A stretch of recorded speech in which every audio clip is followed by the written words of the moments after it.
तो last class में chapter को मैंने स्टार्ट कर दिया और मैंने एक आउटलाइन बता दिया था कि क्या है बायोटेक्नोलॉजी। हम बायोटेक्नोलॉजी में क्या पढ़ने वाले हैं।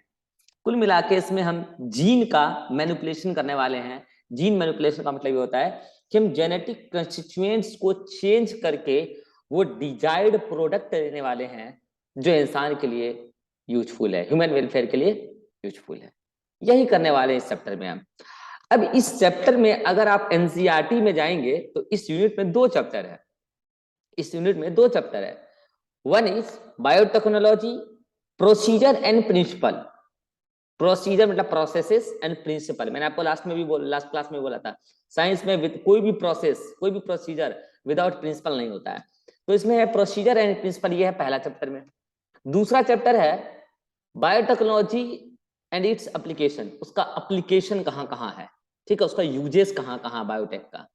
तो दूसरे चैप्टर में तो तब हम जा पाएंगे जब हम प्रोसीजर और प्रिंसिपल समझ पाएंगे, लेकिन प्रोसीजर प्रिंसिपल को आज हम स्टार्ट नहीं करने वाले हैं। इनफैक्ट अगले 4 लेक्चर तक हम प्रोसीजर प्रिंसिपल नहीं पढ़ने वाले हैं। तो हम क्या पढ़ने वाले हैं अगले 4 लेक्चर तक? हम प्रोसीजर और प्रिंसिपल को समझने के लिए कुछ बेसिक टूल्स समझने वाले हैं जिससे आपको बायोटेक्नोलॉजी का बेसिक प्रिंसिपल और प्रोसीजर समझ में आएगा। क्योंकि देखो आप ये सिंपली ये सोचो कि अगर आपको एक बंदूक चलाने दे दिया जाए और अगर आप बंदूक चला रहे हैं और आपको पता नहीं है, आपको पहली बार बंदूक दिया गया है, आप पहले से बंदूक चला रहे हैं तब तो कोई बात नहीं। अगर आपको बंदूक चलाने दे दिएगा और आपको पता नहीं है कि ट्रिगर किधर है, किधर दबाना है, किधर क्या करना है, तो फिर जो है आपको किधर भी चला लेंगे। हो सकता है खुद का नुकसान कर लें, हो सकता है किसी और को मारना हो किसी और को मार दें। तो पहले आपको ट्रेनिंग दी जाती है कि हाँ भाई साहब सीख लीजिए, ऐसे ऐसे है, ये ट्रिगर है, यहाँ से गोली निकलती है, यहाँ से गोली डाली जाती है, जो भी है। तो आपको पहले उसके टूल्स के बारे में सिखाया जाता है ताकि आप ये समझ लो कि क्या कैसे है नहीं है। उसके बाद आपको बोला जाता है चलो अब आप सीख लिए, गोली चलाना स्टार्ट करो। तो मैं आपको उसके बाद गोली चलाना स्टार्ट करो, उसके बाद आपको गोली चलाने के क्या फायदा है क्या नुकसान है, ये सब चीज आपको बाद में बताया जाता है। तो इसका मतलब पहले आप क्या सीखते हैं कि उसका कौन सा पार्ट्स क्या है। अगले 4 दिनों तक हम यही सीखने वाले हैं कि कौन कौन से पार्ट्स, मतलब कौन कौन से टूल्स हैं बायोटेक्नोलॉजी में। आपको 11th-12th क्लास में बहुत बेसिक बेसिक बात बताए जाते हैं, ज्यादा डिटेल में घुसना नहीं है, क्योंकि ज्यादा डिटेल में घुसोगे तो इसमें बहुत चीजें हैं। बायोटेक्नोलॉजी में टूल्स में आपको बेसिक 4 चीजें बताई जाती है। अदरवाइज प्रोसेसेस और प्रिंसिपल में घुसने लगे तो बहुत कुछ है इसमें। आपको बेसिक बेसिक बात बताएंगे। एक मिनट रुक जाना।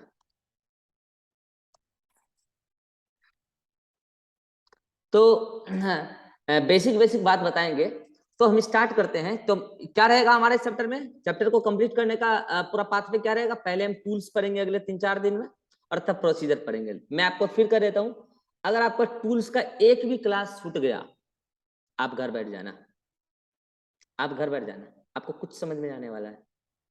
आप आराम से घर बैठना अगले 1 महीने तक, आपको पूरा चैप्टर पूरा यूनिट समझ नहीं आएगा। इसलिए गलती से भी एक भी क्लास छोड़ ना देना। और आपको मैंने पहले ही बोल दिया है कि इसका अब रिकॉर्डेड अपलोड होगा नहीं, तो अब आप देख लो अपने हिसाब से, ठीक है। चलिए तो स्टार्ट करते हैं टूल्स में। पहले हम सारे टूल्स पढ़ेंगे चैप्टर में, उसके बाद हम जाएंगे। आपको क्या बोला मैंने, इस चैप्टर में क्या पढ़ने वाले हैं? Recombinant DNA technology and gene transfer technology, यही पूरा चैप्टर है। RDNA technology and gene transfer technology. उसके लिए हम पढ़ेंगे पहले टूल्स, तब उसके प्रोसेसेस पे हम जाएंगे, प्रिंसिपल्स पे जाएंगे। तो टूल्स में 4 चीजें हैं। ये 4 चीजें पहले आप दिमाग में सेट करो। एक है एंजाइम, एक है वेक्टर डीएनए, एक है पैसेंजर डीएनए, और एक है होस्ट सेल। 4 चीजें। पैसेंजर डीएनए को ही डिजायर्ड डीएनए कहते हैं, डिजायर्ड डीएनए या डिजायर्ड जीन, ठीक है। फिर से बोल रहा हूं, एंजाइम। एंजाइम क्या? एक बात बताओ, मैंने आपको लास्ट क्लास में क्या बोला था कि ये कोई डीएनए, सुना ध्यान से, ये क्या है? ये कोई डीएनए है। तो ये डीएनए तो लंबा सा है ना। अब बताओ इस डीएनए पे तो कई सारे जीन होंगे ना, कि एक और जीन होंगे? सपोज दैट कि यहां से यहां तक एक जीन सेगमेंट है, यहां से यहां तक एक जीन सेगमेंट है, यहां से यहां, अब आपको कौन से प्रोडक्ट चाहिए, किस जीन से चाहिए? सपोज कि आपको इस पर्टिकुलर जीन से वो प्रोडक्ट चाहिए जो इंसान के लिए यूजफुल है, आपको इस प्रोडक्ट में इंटरेस्ट है, तो सुनना ध्यान से, ये पूरा लाल वाला जो डीएनए है ये कहलाएगा डिजायर्ड डीएनए। क्या कहलाएगा ये? Desired DNA. ओके, उसमें जो येलो वाला सेगमेंट है ये क्या कहलाएगा, बोलो कोई बताओ, ये येलो वाला सेगमेंट क्या कहलाएगा? Desired gene. डीएनए का वो पर्टिकुलर सेगमेंट जिसमें हमें इंटरेस्ट है, डिजायर्ड है, इंटरेस्ट ऑफ जीन भी कहते हैं इसको। इसको कई बार हम लोग इंटरेस्ट आईओजी कहते हैं, इंटरेस्ट ऑफ जीन, जिस जीन में हमें इंटरेस्ट है, या डीजी डिजायर्ड जीन जिसमें हमें इंटरेस्ट है, जिससे अरे बताओ कल को फ्यूचर में से जो प्रोडक्ट मिलेगा उसको क्या कहेंगे आप? Desired product, DP, desired product. तो अब सुनना ध्यान से, आपका क्या टारगेट है कि इसको यहां से काट के निकालना है, लो निकाल लिया, और किसी दूसरे ऐसे ऑर्गेनिज्म के डीएनए के साथ पहले उसको जोड़ना है जो उसको लेके जा पाए। तो सपोज करो वो सर्कुलर डीएनए ये है, उसमें इसको क्या करना है? जोड़ना है। अब आपको पता है कि उसमें जब ये जुड़ जाएगा तो बनेगा आरडीएनए। तो सुनना ध्यान से, तो ये तो क्या हो गया? डिजायर्ड जीन, ये लो जी डिजायर्ड जीन डिजायर्ड डीएनए से काट लिया। अब मुझे बताओ, जो लेके जाता है, जो लेके जाता है उसको हम क्या बोलते हैं? वेक्टर। वेक्टर, अरे कैरी करने वाला, carrier, carrier, carrier, carrier DNA ही है, ये भी डीएनए ही मॉलिक्यूल है, आगे हम देखेंगे इसके बारे में डिटेल में, ये भी डीएनए मॉलिक्यूल ही है, वेक्टर। अब सुनना ध्यान से, तो जा कौन रहा है? जा कौन रहा है?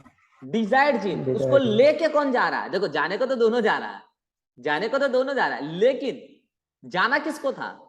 जाना किसको था? डिजायर्ड जीन को। उसको लेके कौन जा रहा है? Vector DNA. तो लेके जाने वाले को हमने क्या बोला? Vector DNA. कैरी करने वाले को क्या बोला हमने? Carrier DNA, carrier molecule.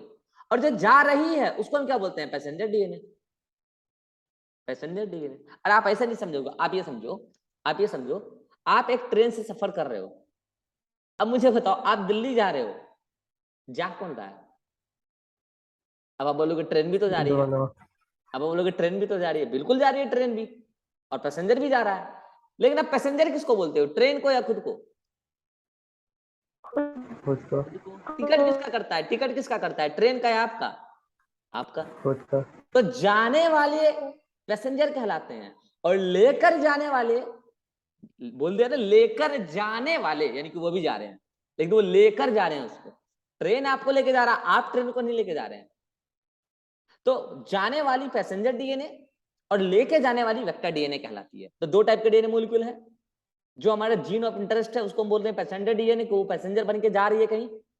अब बताओ, जहां जाते हैं, किसी पराये के यहाँ जा रहे हैं, वहां रहेंगे, ऑब्वियस सी बात है, डिजायर्ड जीन किसी दूसरे सेल के अंदर जाके इंसर्ट करने वाले हैं। तो जो दूसरे को रहने का जगह देता है उसको क्या हम होस्ट बोलते हैं? यस और नो? यस और नो? तो उसको बोलेंगे होस्ट सेल।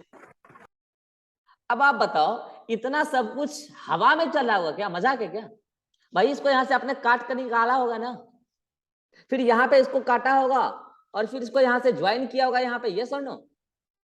तो ये सब कैसे हुआ? कैंची से काट रहे हैं क्या? कल बताया था लास्ट क्लास में, जो सेल आपको नेकेड आई से दिख नहीं रहा और उससे आप जीन काट के निकाल लेने की बात कर रहे हो, मजाक है क्या? कैसे हो रहा है ये सब? ये सब मॉलिक्यूलर लेवल पे काम हो रहा है, और ये कटिंग का काम एंजाइम कर रहा है, very specific enzyme called restriction endonuclease enzyme, जिसकी डिस्कवरी हुई बाद में, जिससे बायोटेक आया सामने। तो इसका मतलब आपको टोटल 4 चीजें चाहिए। क्या? पहला तो एंजाइम चाहिए। एंजाइम भी कई प्रकार के अभी हम देखेंगे। एक तो एंजाइम काटने के लिए चाहिए, ओके। फिर एंजाइम यहाँ साटने के लिए चाहिए, ओके। फिर कल को हमको इसका कॉपी कराना है तो रेप्लिकेटिंग एंजाइम चाहिए। डिफरेंट टाइप के एंजाइम चाहिए, हम देखेंगे एंजाइम की कैटेगरी। तो पहला टूल्स क्या है? टूल्स बताओ मुझे, टूल्स। पहला टूल्स क्या है? एंजाइम। एंजाइम तो चाहिए चाहिए, काटने साटने के लिए, सब कुछ के लिए चाहिए एंजाइम, ओके। फिर एक जाने वाली है और एक लेके जाने वाली है। तो लेके जाने वाली कौन है? वेक्टर डीएनए, तो वेक्टर डीएनए तो चाहिए चाहिए। फिर जाने वाली कौन है? पैसेंजर डीएनए, या डिजायर्ड जीन उससे जो मिलता है वो तो चाहिए चाहिए। और फिर जहां जाएगी वो भी तो तैयार हो, तो वो क्या है? Host cell. तो ये 4 बेसिक टूल है, आप इसको कहानी से समझो। आप पटना से दिल्ली जा रहे हैं, दिल्ली होस्ट सेल है, आप जब पटना से निकले तो पूरा पटना जा रहा है या केवल आप जा रहे हैं, मुझे बताओ। पूरा पटना जा रहा है क्या? केवल आप जा रहे हैं तो आपका टिकट कटेगा। तो टिकट क्या हो गया? एंजाइम। आपका टिकट क्या हो गया? एंजाइम हो गया। आपके नाम से कटा है केवल आपके जाने के लिए, तो एंजाइम हो गया वो। और आप ट्रेन में बैठ गए, आप पैसेंजर हैं, पैसेंजर डीएनए। ट्रेन में बैठ गए, ट्रेन लेके जा रही है आपको, हो गया वेक्टर डीएनए। जहां पहुंचे आप दिल्ली, हो गया होस्ट सेल। इस तरीके, यही कहानी लेके चलना है आगे। तो ऐसे करते हैं हम कि एक जगह से डीएनए को निकाला काट के एंजाइम की मदद से, दूसरे डीएनए के साथ पहले उसको जोड़ा वेक्टर डीएनए की हेल्प से, बन गया रिकॉम्बिनेंट डीएनए। अब उसको हम ट्रांसफर कर रहे हैं जीन ट्रांसफर टेक्नोलॉजी से, कहां? होस्ट सेल में। ये चार चीजें अगर आपको समझ में आएगी तो फिर प्रोसीजर में कुछ भी नहीं है। और अगर ये चार चीजें समझ में आ गई और आपको बेसिक प्रिंसिपल समझ में आ गया तो आपका रिसर्च में इंटरेस्ट डेवलप हो जाएगा, भयानक इंटरेस्ट डेवलप होगा, आप बहुत कुछ सोचने लगेंगे फिर। ठीक है, चलिए कोशिश करते हैं आपको आगे समझ में आए। अब आगे बढ़ते हैं। आज हम पहला टूल्स उठाते हैं, एंजाइम्स। मैंने आपको पहले ही बोला एंजाइम बहुत प्रकार के हैं, एंजाइम बहुत प्रकार के हैं। अब हम एक एक करके सारे कैटेगरी के एंजाइम देखेंगे। इससे पहले मैं उम्मीद करता हूं कि आपको मॉलिक्यूलर बायोलॉजी का बेसिक बात पता होगा। और वो बेसिक बात क्या है? ये उम्मीद करते हैं आप मॉलिक्यूलर बायोलॉजी पढ़ चुके हैं मेरे से, तो आपको याद होगा। एक बार रिकॉल करा देता हूं। डीएनए से आरएनए बनने की प्रोसेस क्या कहलाती है? ट्रांसक्रिप्शन। और आरएनए से प्रोटीन बनने की प्रोसेस क्या कहलाती है? ट्रांसलेशन। अगर डीएनए से डीएनए बने तो क्या कहलाएगा? DNA replication. कल को अगर आरएनए से डीएनए बनने लग जाए, ऐसा भी होता है, तो क्या कहलाएगा? Reverse transcription. तो ये बेसिक प्रिंसिपल है। क्या बोलते हैं इसको? Central dogma. कुछ याद आ रहा है? Watson Crick, central dogma. ये मॉलिक्यूलर बायोलॉजी का बेसिक प्रिंसिपल है। अगर आपको ये समझ में आता है तभी आपको यहाँ सब कुछ समझ आएगा कि हम क्या कर रहे हैं, नहीं कर रहे हैं। एंजाइम का पहला कैटेगरी आज हम लेने वाले हैं, लाइजिंग एंजाइम। नाम से पता चल रहा है इसका काम। लाइजिंग मतलब क्या? लाइज करना।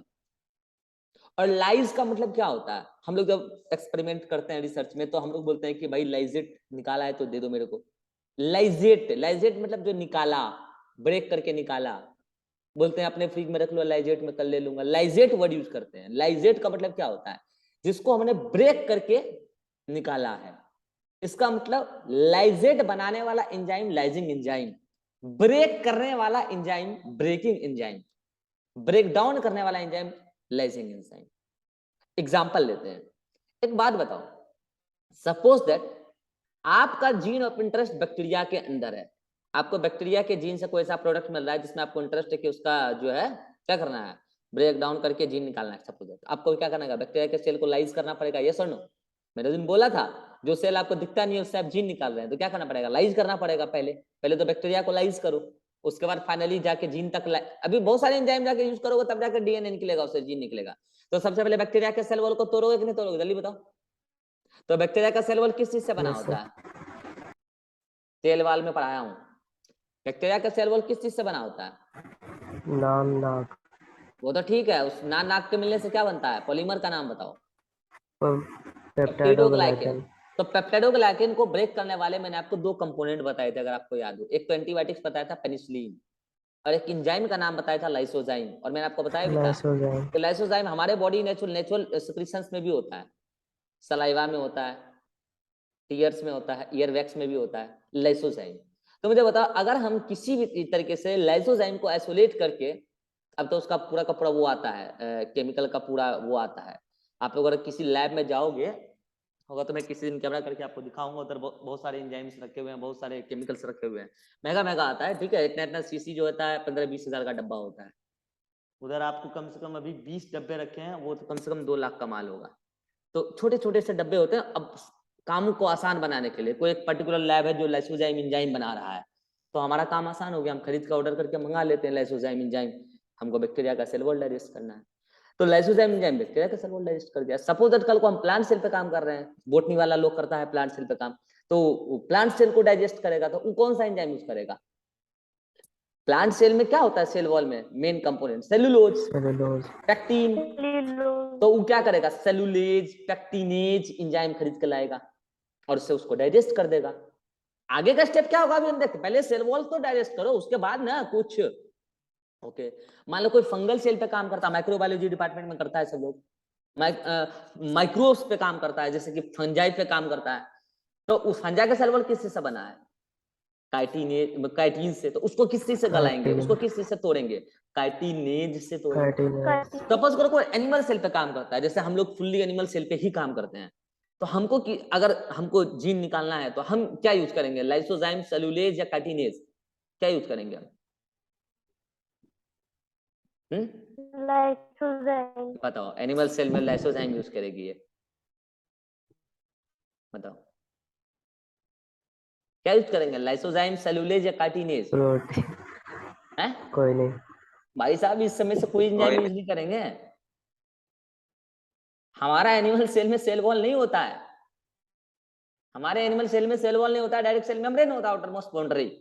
और सेल मेम्ब्रेन में हमारा मेन कंसिस्टेंस है प्रोटीन एंड लिपिड, मेनली तो लिपिड है। लाइपेज यूज करेंगे और थोड़ा बहुत प्रोटीएज भी यूज करेंगे, क्योंकि बहुत सारे प्रोटीन कॉम्प्लेक्स होते हैं उसमें, उसको आइसोलेट करने के लिए। तो हम लाइजिंग एंजाइम, जो लाइजिंग एंजाइम है, वो लाइजिंग एंजाइम यूज करेंगे जो हमें नीड है। ऐसा नहीं कि लैब में घुसे, सबको मिक्स करके सोचे कि लाइसोजाइम अपने पास है, ये है, सेलुलेज मांग लेते हैं पड़ोसी वाले लैब से, काइटिनेज भैया से मांग लेंगे, उसके लैब से ले आएंगे। अब प्रोटीनेज जो है, प्रोटीएज और लाइपेज अपने लैब में है, ये है, सबको मिक्स करके देंगे, बढ़िया डाइजेस्ट होगा, इजी होगा, तुरंत डाइजेस्ट हो जाएगा। तो आप फर्जी दिमाग लगा रहे हैं। आप मिक्स करेंगे तो आपका प्रोटीएज और लाइपेज की एक्टिविटी में भी फर्क पड़ेगा, और ये सब पैसा वेस्ट होगा। तो आप अपने नीड के अकॉर्डिंग, क्वेश्चन आएगा डायरेक्ट, आप अपने, मान लो आपको प्लांट सेल से निकालना है जीन, तो आप केवल सेलुलेज और पेक्टिनेज यूज करेंगे, आपको लाइसोजाइम की जरूरत नहीं है, काइटिनेज की जरूरत नहीं है। थोड़ा बहुत हो सकता है प्रोटीएज लाइपेज यूज कर लें, क्योंकि प्लांट्स के कंपोनेंट में थोड़ा बहुत प्रोटीन लाइपेज होता है, तो एज पर द नीड, ठीक है, आप यूज करेंगे। चलो, अब ब्रेक डाउन हो गया। अब ये सब मैं बताने वाला नहीं हूँ, सेल में पढ़ा चुका हूँ कि सेल मेम्ब्रेन में क्या क्या कंपोनेंट होता है, प्रोटीन, लिपिड, कार्बोहाइड्रेट पढ़ा चुका हूँ, ठीक है। चलो, अब आप सपोज करो कि ये सेल था, हेलो, ये सेल था, अब सेल वॉल था, सेल का सेल वॉल था, सेल वॉल ब्रेक हो गया, हट गया, अब क्या है? सेल मेम्ब्रेन, सेल मेम्ब्रेन भी गल गया, सपोज करो, हट गया, अब क्या पता? साइटोप्लाज्म। तो आप जिस भी पर्टिकुलर उसमें काम कर रहे हैं, आपको दिखाऊंगा मैं एक दिन, अपना लैब दिखाऊंगा सब कुछ कैमरा ऑन करके, ठीक है। तो आप जिस भी उसमें काम कर रहे हैं, टेस्ट ट्यूब में, एपेंडॉफ कहते हैं उसको, या फिर आप जिस भी एपरेटस में काम कर रहे हैं, आप उस एपरेटस में उस साइटोप्लाज्म को जो क्लीव होकर निकला, उसमें निकला हुआ है, अब आप उसको क्या करोगे? पहले आइसोलेट कर लोगे, ठीक है, आइसोलेट कर लिया, अलग कर लिया। अब आप क्या करने वाले हैं? अब जो अगला स्टेप होगा आपका, आपका पर्पस ये है कि आप उसमें से डीएनए निकालेंगे, डीएनए को कट करना है। तो डीएनए के कट करने वाले एंजाइम को कहते हैं क्लीविंग एंजाइम। देखो, क्लीविंग और लाइजिंग में अंतर है, लाइजिंग मतलब ब्रेक डाउन करना, क्लीव मतलब काटना। अब आप डीएनए को काटेंगे। अभी आप देखे थे एक लंबा सा डीएनए था, आपको पूरा डीएनए नहीं चाहिए, आपको केवल क्या चाहिए? आपको केवल वो पर्टिकुलर सेगमेंट चाहिए जिसमें आपका इंटरेस्ट है, डिजायर्ड जीन चाहिए। तो मुझे एक बार बताओ, अगर ये लंबा सा डीएनए है, तो आपका डिजायर्ड जीन तो किनारे पे भी हो सकता है, या फिर हो सकता है डिजायर्ड जीन का इंटरमीडिएट साइड पे हो, कहीं पे भी हो सकता है। तो on the basis of location of desired gene, there are two types of cleaving enzyme. आप कौन सा क्लीविंग एंजाइम यूज करेंगे? तो पहले आप ये देखो कि आपका इंटरेस्ट ऑफ जीन कहां है। अब आप बोलोगे सर, जो जीन को हमने कभी देखा है नहीं, तो सब कुछ देख के आपको बताया जाएगा। जो साइंटिस्ट डिस्कवरी करते हैं उसका रिपोर्ट पढ़ के ही आप काम कर रहे हैं। तो आपको बस बोल रहा हूं ना, बेसिक बात समझो कि अगर डीएनए टर्मिनल साइट पे है, मतलब किनारे पर है, तो आप जो एंजाइम यूज करेंगे उसको बोलेंगे एक्सोन्यूक्लिएज। और अगर जो बीच में है, इंटरमीडिएट साइट पे है, किसी भी इंटरमीडिएट साइट पे, तब जो आप यूज करेंगे उसको हम बोलेंगे एंडोन्यूक्लिएज। मतलब न्यूक्लिएज वर्ड मैं यूज कर रहा हूं, न्यूक्लिएज। न्यूक्ली मतलब न्यूक्लिक एसिड, एज मतलब एंजाइम। अगर आप एंजाइम वो यूज कर रहे हैं जिससे आप डीएनए, बाहर वाले डीएनए काट रहे हैं, टर्मिनल साइट वाले, तो उसको आप बोलेंगे एक्सोन्यूक्लियस। तब आप इस एंजाइम को बोलेंगे एक्सोन्यूक्लियस।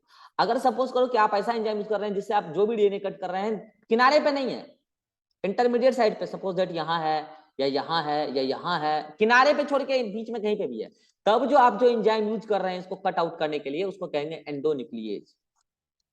मुझे सोच के बताओ, बायोटेक्नोलॉजी में, जेनेटिक इंजीनियरिंग में most commonly enzyme, cleaving enzyme कौन सा होगा? एंडोन्यूक्लियेज या एक्सोन्यूक्लियस? सोच के बताओ।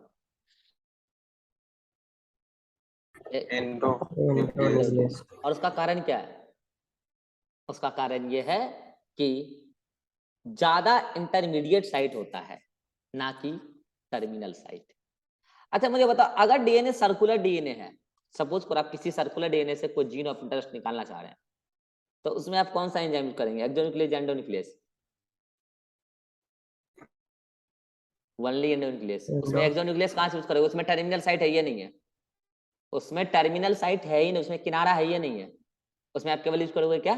एंडोन्यूक्लियस। तो there are two types of cleaving enzyme, endonuclease और एक्सोन्यूक्लियस।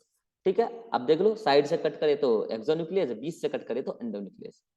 अब नेक्स्ट कैटेगरी है, अभी एंडोन्यूक्लियस में एक वेरी स्पेसिफिक एंजाइम है जिसका नाम है रेस्टिव न्यूक्लियस, जिसके बारे में हम अभी बात करेंगे डिटेल में। ये बहुत खास एंजाइम है, इसी की डिस्कवरी की वजह से जेनेटिक इंजीनियरिंग आज दिन दुगनी रात चुगनी एकदम तरक्की कर रहा है। इसकी क्या स्पेसिफिसिटी है मैं आपसे बात करूंगा अभी, ठीक है। तो अगर ये इंटरमीडिएट साइड पे कट लगाया तो एंडोन्यूक्लियस। अब बात करते हैं सिंथेसाइजिंग एंजाइम। सपोज दैट कि आपने अपने जीन ऑफ इंटरेस्ट को निकाल लिया और जिस वेक्टर डीएनए के साथ जोड़ना था जोड़ भी दिया।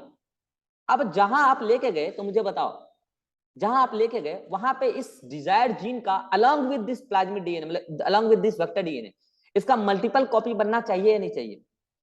अरे बनना चाहिए ना। अगर मल्टीपल कॉपी बनेगा तब ना जीन का एक्सप्रेशन मैटर होगा, तब ना प्रोडक्ट आएगा, तो हमें पता चलेगा जीन एक्सप्रेशन हो रहा है या नहीं हो रहा है, यस और नो? तो बनना होना चाहिए वहां पर रेप्लिकेशन। अब मुझे बताओ रेप्लिकेशन में क्या होगा? ये तो डीएनए से डीएनए बनेगा या डीएनए से आरएनए बनेगा, हो सकता है आरएनए से भी डीएनए बन सकता हो, क्या पता क्या हो रहा हो, सिंथेसाइजिंग बोला है मैंने। तो मुझे बताओ सिंथेसिस ऑफ डीएनए के लिए, सिंथेसिस डीएनए का सिंथेसिस होना है तो डीएनए से डीएनए बन रहा होगा डीएनए बनाने के लिए। और अगर डीएनए बनाने का एक और तरीका मैं पूछूं तो क्या हो सकता है? डीएनए से डीएनए तो ठीक है, आप समझ गए डीएनए रेप्लिकेशन, एक और तरीका क्या हो सकता है? रिवर्स ट्रांसक्रिप्शन, आरएनए से डीएनए। तो मुझे बताओ, अगर आप डीएनए से डीएनए बनाएंगे, डीएनए रेप्लिकेशन होगा, तो क्या आप डीएनए पॉलीमरेज एंजाइम के बारे में जानते हैं? आपको पढ़ाया गया है मॉलिक्यूलर में, तो आप डीएनए पॉलीमरेज एंजाइम यूज करेंगे। प्रोकैरियोट्स का अलग होता है, यूकैरियोट्स का अलग होता है। अगर आपको आरएनए से डीएनए बनाना है, रिवर्स ट्रांसक्रिप्शन, तो रिवर्स ट्रांसक्रिप्टेज एंजाइम यूज करेंगे। ठीक है, चलो ठीक है, ये सब आपको क्या हो गया, रेप्लिकेशन के लिए होगा, सिंथेसिस ऑफ डीएनए के लिए सिंथेसाइजिंग एंजाइम। अब मुझे बताओ, एक बात बताओ, ये जो आप निकाले थे डिजायर जीन काट के, कटिंग क्लीविंग एंजाइम से, तो जब उसको आप जोड़े थे यहाँ पे, उसको जब आप जोड़े थे, जो जोड़ने के लिए कोई एंजाइम यूज किया हुआ ना, यस और no? And that is the joining enzyme, that is the joining enzyme for the joining of DNA.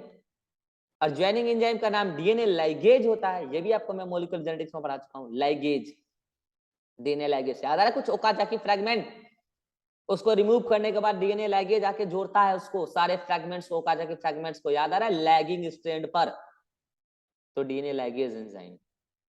अच्छा सुना ध्यान से, डीएनए लाइगेज एंजाइम को हम लोग मॉलिक्यूलर ग्लू कहते हैं, मॉलिक्यूलर बायोलॉजी में एज अ ग्लू यूज करते हैं ना इसको, ज्वाइनिंग का काम कर रहा है इसलिए मॉलिक्यूलर ग्लू या गम।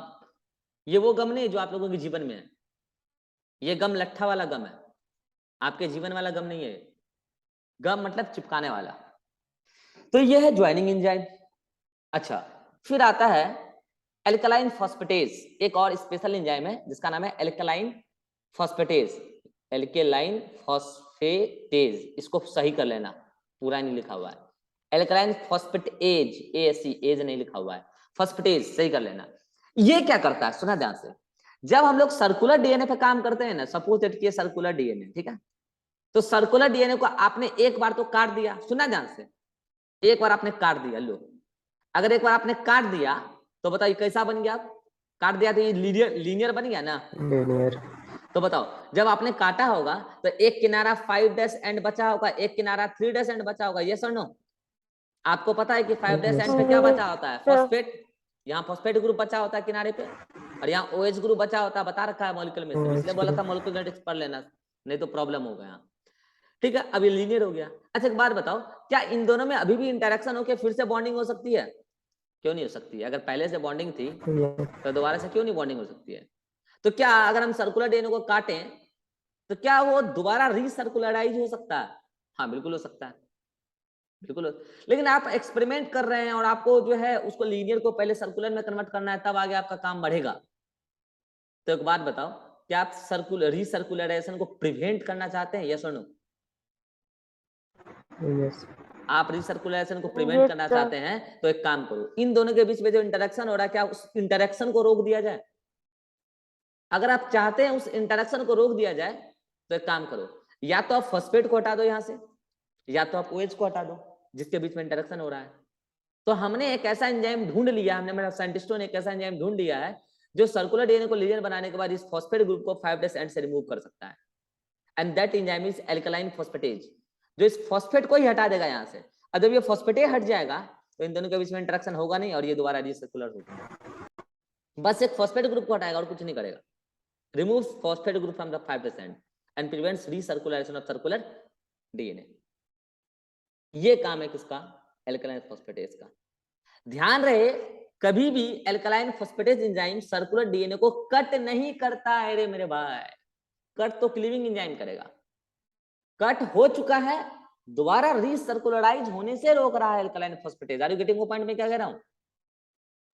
कट नहीं करता है एल्कलाइन फॉस्फेटेज, कट हो जाने के बाद रीसर्कुलरेशन से प्रिवेंट करता है। So these are the major category of 5 category of what enzymes used in genetic engineering as a tools. कौन कौन से एंजाइम बोले मैं फिर से ब्रीफ करता हूं। पहला था लाइजिंग एंजाइम। लाइजिंग एंजाइम में कई सारी कैटेगरी थी, lysozyme, cellulase, pectinase, chitinase, protease, lipase. किसके लिए कौन सा यूज करना है आप देख लो कि सेल वॉल का कंपोनेंट क्या है। फिर मैंने बताया क्लीविंग एंजाइम दो प्रकार के, एक्सोन्यूक्लियस, एंडोन्यूक्लियस। एंडोन्यूक्लियस में एक वेरी हाईफाई एंजाइम है जिसका नाम है रेस्ट्रिक्शन एंडोन्यूक्लियस, जिसको हम मॉलिक्यूलर सीजर भी कहते हैं, आपको हम कल बताएंगे, इसके बारे में डिटेल में लेंगे कल। फिर एक है सिंथेसाइजिंग एंजाइम, इसमें भी कई सारे, डीएनए पॉलीमरेज, रिवर्स ट्रांसक्रिप्टेज। फिर joining enzyme, DNA ligase, alkaline phosphatase. There are 5 categories of enzyme, देखो यहाँ पे लिख रखा है, प्रिवेंट रिसर्कुलेशन। अब आता है कि एक वेरी स्पेशल एंजाइम है जिसका नाम है रेस्ट्रिक्शन एंडोन्यूक्लियस। इसके बारे में हम लेंगे नेक्स्ट क्लास में। यहां तक अभी आपको नोट्स पढ़ना है, एनसीईआरटी बिल्कुल नहीं पढ़ना। मैं बोलूंगा एनसीईआरटी पढ़ने तब पढ़ना है, अभी एनसीईआरटी नहीं पढ़ना। आपने पहला पैराग्राफ पढ़ लिया होगा इंट्रोडक्शन, सफिशिएंट है। अभी एनसीईआरटी कुछ नहीं पढ़ना है। यहां तक कोई डाउट है तो पूछो जल्दी से। Any doubt? Atiq? No, sir. Srishti? No, sir. Abhishek? No sir. तो चलिए मिलते हैं नेक्स्ट क्लास में।